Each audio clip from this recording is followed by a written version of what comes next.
nous sommes docteur Bamori Koné, docteur S sociologie politique et administrative de l'Université de Paris 1 Panthéon-Sorbonne.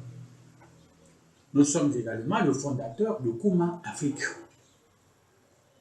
Kouma Afrique est un institut jumelé, c'est-à-dire que Kouma Afrique est formé de deux instituts en un.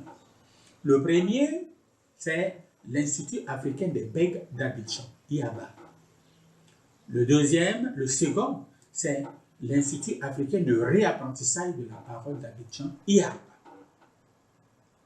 Alors, définissant les fonctions de chacun de ces instituts, nous avons décidé au point 1 que IAPA, c'est-à-dire l'Institut africain de réapprentissage de la parole d'Abidjan, allait étudier en son point 1 comme première fonction, n'est-ce pas, la régulation psychophysiologique de la parole. Qu'est-ce à dire? En réalité, la régulation psychophysiologique de la parole, c'est la vulgarisation des règles de base de l'art oratoire moderne.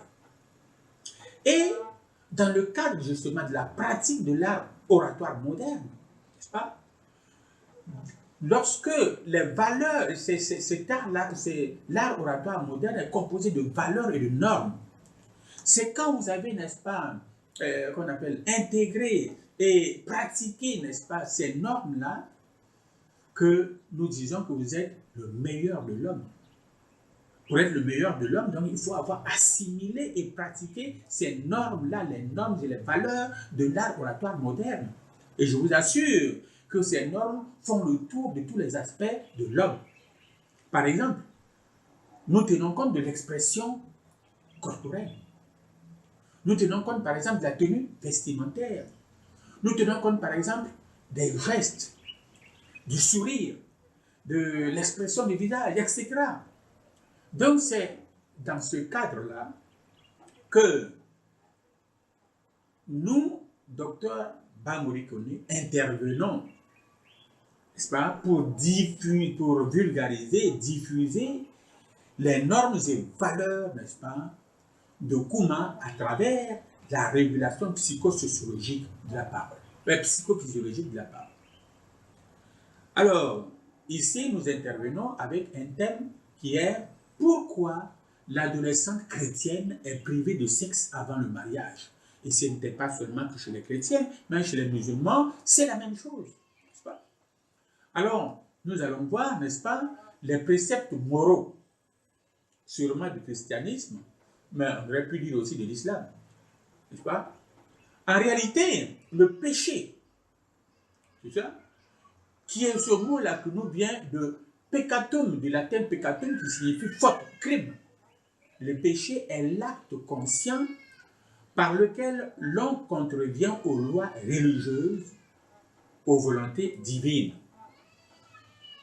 En islam, les oulémas, ce sont les docteurs de la loi.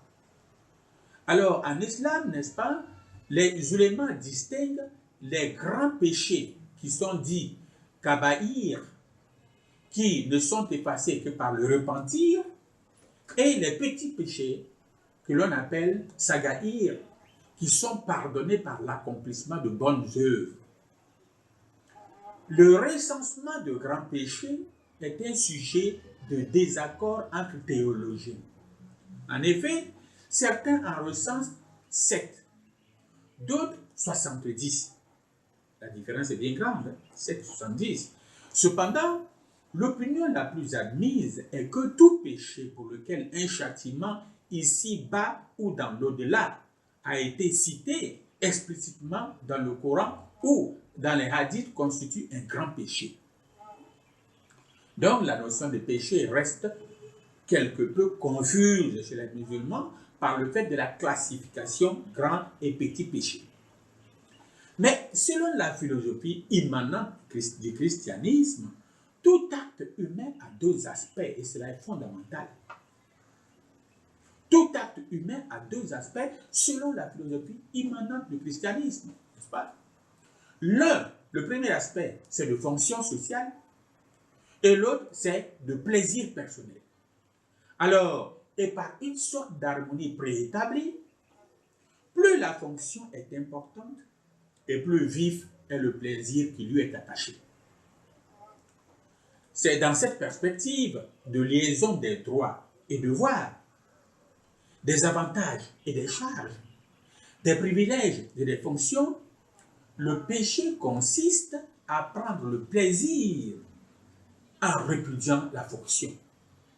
Alors, par exemple, c'est le péché du riche propriétaire qui jouit pour lui seul de son droit sans assumer la fonction sociale qu'est le service de bien commun qui y est attaché quand vous êtes riche.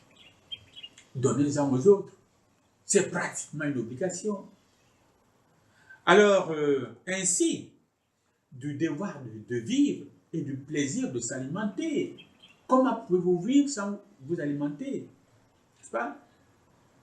Voilà. Mais seulement, si vous prenez que le plaisir, vous vous alimentez, vous ne faites que vous alimenter, il est évident que le devoir de vivre, pour vous, sera difficile, vous serez plutôt malade.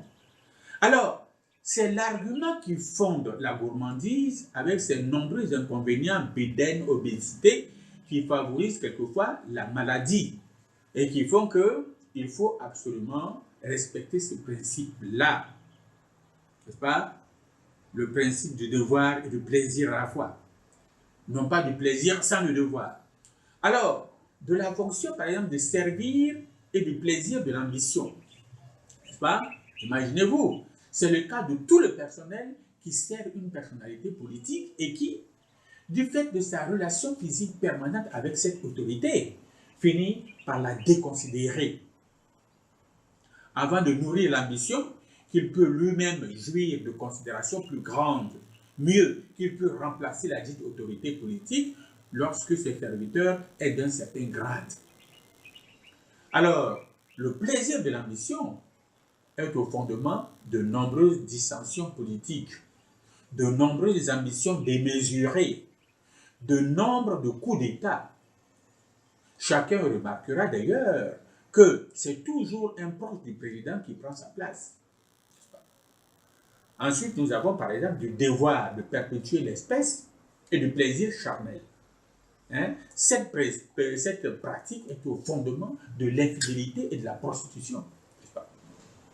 Alors, pour l'adolescente non mariée qui découvre les rapports sexuels, perpétuer l'espèce humaine ne peut nullement en être le but, parce qu'elle n'a ni les multiples connaissances requises en la matière, ni l'intérêt motivant, ni les moyens matériels et financiers nécessaires. Elle ne peut donc pas s'intéresser à avoir un enfant lorsqu'elle va pratiquer l'acte sexuel. Dans ces rapports sexuels, seul le plaisir charnel, donc, la passionnera tout naturellement. Or, le péché consiste dans la liaison fonction sociale et plaisir personnel à prendre le plaisir et à rejeter la fonction. Et c'est ce qu'elle aura fait.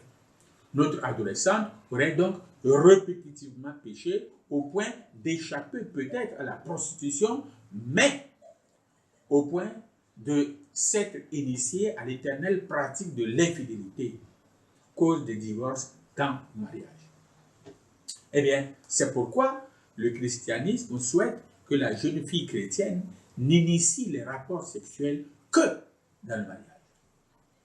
Alors, c'était donc Dr Bamouri Koné qui vous entretenait justement de la notion de péché chez la jeune adolescente, n'est-ce pas, en matière d'actes sexuels.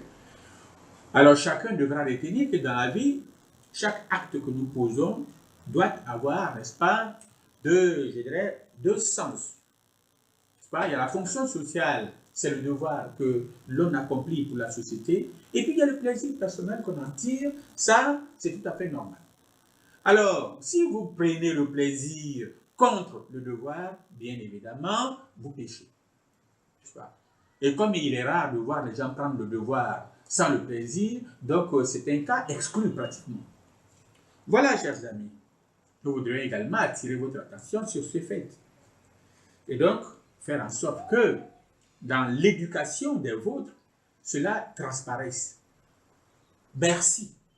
Mais avant de vous quitter, Dr Bamouri Koné va vous donner son site. Mon site, c'est drbamouri.com.